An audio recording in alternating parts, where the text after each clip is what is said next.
Ahojte, chcem vám povedať, prečo som vymenil e-bike za fat bike. Lebo e-bike je výborná vec, ale nájdete tam jednu mylnú informáciu, že má nosnosť do 120 kg napríklad, ale reálne tento bežný e-bike s výkonom 250-350 W má dobré jazdné vlastnosti pre človeka, ktorý má 60, maximálne 70 kg a chcete chodiť aj trošku po teréne, trošku hore kopcami a tak ďalej. Takže je to výborná vec pre ženu, pre mladého človeka, pre ľahšiu konštrukciu, kým takýto fat bike má motor okolo 1000 W, 750 až 1000 a aj 90 či 100 kg človeka uniesie po teréne aj hore kopcom do vrchu a tak ďalej. Takže to je podstatný rozdiel.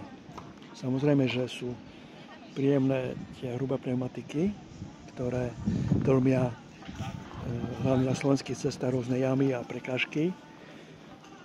Takisto aj obrubníky nie všade zjazd z chodníkov. Takže je to podstatná vec. Má dojazd približne rovnaký, keďže má silnejšiu batériu. A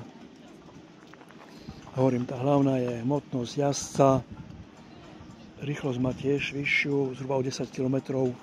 E-bike tých 35 a fat bike 45, čo je príjemné na dlhších rovinkách, na vzdialenejších cestách.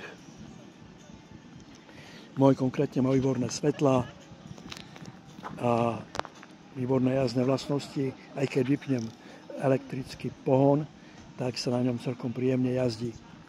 Samozrejme po rovinkách, už hore kopcom by to bolo ťažšie, keďže oproti bežnému bicyklu má dvojnásobnú hmotnosť.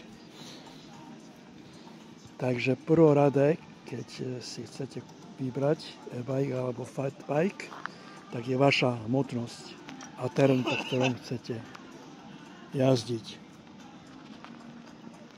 Takže toľko som chcel povedať k tomu. Pekný deň prajem.